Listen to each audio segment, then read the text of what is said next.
Eu tenho um certo problema com leituras digitais e me incomoda muito ter que ler um livro inteiro no celular, olhando para a tela. Eu prefiro sempre a versão física. E não é simplesmente porque eu acho errado que as pessoas leiam por forma digital. O que acontece é que ficar olhando para a tela meio que me cansa, dá uma certa agonia, não sei. Eu realmente acho muito cansativo ficar lendo um livro inteiro através da tela do celular ou do computador, ou o que seja. Eu sei que isso é bem comum entre as pessoas, muita gente gosta muito de e-books, de leituras digitais e tal. E eu prefiro, na verdade, conhecer contos através de formato digital. Sendo assim, eu tive finalmente minha primeira experiência em conseguir ler um livro inteiro como um e-book, que é o As Cobras Não Amam, que é um livro lançado pelo Fabiano Caldeira, que é um autor que eu já conheci ele, na verdade, sem ser como autor de livro, eu conheci ele através dos quadrinhos, porque ele é um desenhista muito talentoso. Ele tem alguns personagens de HQs e ele inclusive já lançou um HQ dele de forma independente. Por conhecer ele já faz um tempo, aí, alguns anos, quando ele começou na carreira de escritor, eu meio que fiquei curioso para saber o que é que ele estaria escrevendo. E eu finalmente tive a oportunidade de ler um livro dele. E aí vai a segunda quebra de barreira, já que se trata de um erótico gay. Coisa que eu nunca tinha lido na vida, eu nunca imaginei que eu ia ler, na verdade. E eu devo dizer que eu me impressionei muito com a história, tem uma carga dramática muito grande, é uma história muito interessante. E que, na verdade, esse teor erótico dele funciona muito bem como uma parte importante da história. O Fabiano, ele sabe escrever de uma forma que ele não coloca só o sexo por sexo, não está ali só para ser mais um livro erótico. Se torna realmente uma coisa que é essencial para a história. A gente acompanha a história de Lucas, o personagem principal, que dentre várias coisas ele tem que aguentar a mãe dele, que eu acho que na verdade é o pior vilão, vamos dizer assim, do livro. E esse ser vilão talvez seja porque é uma coisa muito real, é algo que acontece muito por aí. A mãe do Lucas basicamente sabe que ele é gay, mas meio que finge que não, tenta discordar disso, de uma forma tanto interna, eu acho. E talvez ele ser homossexual é que torna ele como a pessoa errada da família.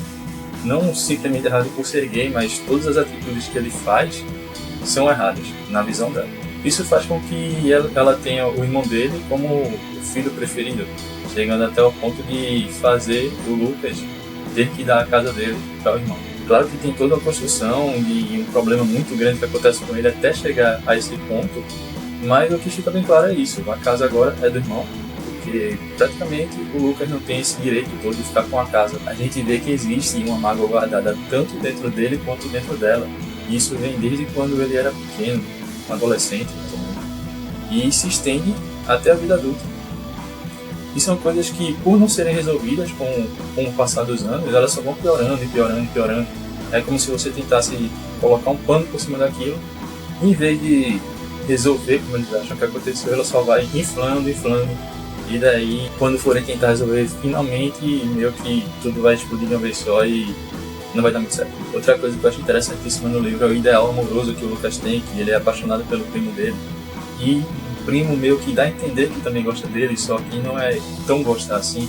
O primo dele já é um cara casado, que constituiu família, tem filhos, uma mulher bonita, um emprego dos sonhos, essas coisas todas. É aquele tipo hétero, macho, topzera, mas que na broderagem meio que dá uma escapadinha pra comer um cara, sabe? E fica bem claro que o primo dele adora o oral que o Lucas faz nele. É tipo o boquete mais fantástico do mundo. E o Lucas sabe muito bem disso, sabe? Ele é ciente que o primo dele só quer usar ele, mas só que ele tem uma atração tão grande pelo primo que ele não se deixa usar. E todas as vezes que eles estão juntos no livro, todas as partes que eles acabam se encontrando, eles transam, né? Só que fica bem claro aquela coisa de que o Lucas gosta de estar com ele. Ele realmente se entrega como se fosse as poucas oportunidades que ele pode estar com alguém que ele realmente gosta. Só que ele sabe que o primo não gosta tanto dele assim. E isso me faz pensar em como deve ter tantos caras héteros por aí que são casados, têm a família perfeita, que causam inveja na vida de outros caras, que se amostra com a mulher que tem, mas que no fundo mesmo ele tá sempre tendo um caso com outro cara por aí e a sociedade não pode saber disso. Há outros personagens também no livro que são os machos héteros, pai de família, que nas intocas, assim, meio que na escondida, eles acabam curtindo outros caras. Tem até uma passagem que o Lucas sai com um cara bem mais velho e o cara meio que se excita mais porque o Lucas ainda é um cara novo. E eu acredito que deve existir muito disso, esses caras que são pai de família, como eu já disse, e tem tesão em caras mais novos, meio que como se estivesse iniciando o cara naquele meio e tal. E eu acho legal que com essas coisas o livro mostra que não é só um livro erótico, ele tem toda uma crítica à sociedade, mostrando que essas coisas são mais comuns do que a gente imagina, e devem ser realmente muito mais comuns do que a gente imagina. Se você parar pra pensar que aquele seu amigo do trabalho, ou do curso, ou da faculdade, não sei, até um primo seu, um tio, os caras que se dizem ser muito machões, você nem imagina, mas um cara desse pode estar, sei lá, transando com outro cara, escondido, meio que no sigilo pra ninguém saber. E falando do lado erótico do livro, ele tem cenas de sexo explícito, né, um livro erótico. Só que ele tem cenas bem condensadas, é uma coisa que você vê que o personagem principal, o Lucas, ele meio que transa com várias pessoas, meio que sem seleção nenhuma, ele não escolhe as pessoas que ele quer transar, e é como se isso fosse uma fuga pra ele. Tantos problemas na vida dele, dentro da cabeça dele, que como se para escapar disso, algumas vezes até como se ele soubesse que é o mal do lugar. A cada vez que você vê uma cena de sexo, meio que tem uma reflexão por trás. Eu acho isso bem interessante e uma coisa que é diferente, na verdade. Eu gostei muito de uma passagem que ele tá tão acostumado a transar com os caras que ele acha que dão bola pra ele, que em uma determinada hora ele vai tentar chupar um cara e o cara meio que para ele. Na verdade, o cara chega para ele porque não era isso que ele queria, ele só tava tentando ser simpático, gentil com o Lucas. Ele tava fazendo amizade com um cara que acabou de conhecer. E o Lucas tá tão nesse automático de sair transando com as pessoas que ele conhece, que ele ataca o cara, tira a calça dele e começa a chupar o cara. E aí ele é impedido pelo cara que diz que ele entendeu errado, não era isso que ele queria. E isso é bom que faz o Lucas refletir no que tá acontecendo. Ele mesmo fica chocado com ele por ter atacado o cara. Apesar disso tudo, não é que as cenas eróticas não vão excitar o público que é destinado a isso. Eu acredito que quem gosta da literatura erótica gay vai gostar bastante das cenas de sexo. E tem um bocado. É um livro que eu acho que vale a pena ser lido.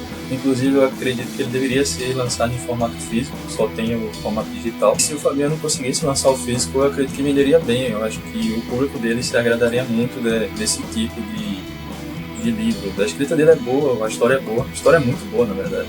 E tem a construção dramática muito boa, tem o erotismo, tem um pouco de comédia também. Se você for bem-humorado, você vai conseguir rir em algumas passagens. E pelo conjunto disso tudo, eu acho que deveria ser lançado físico, sim.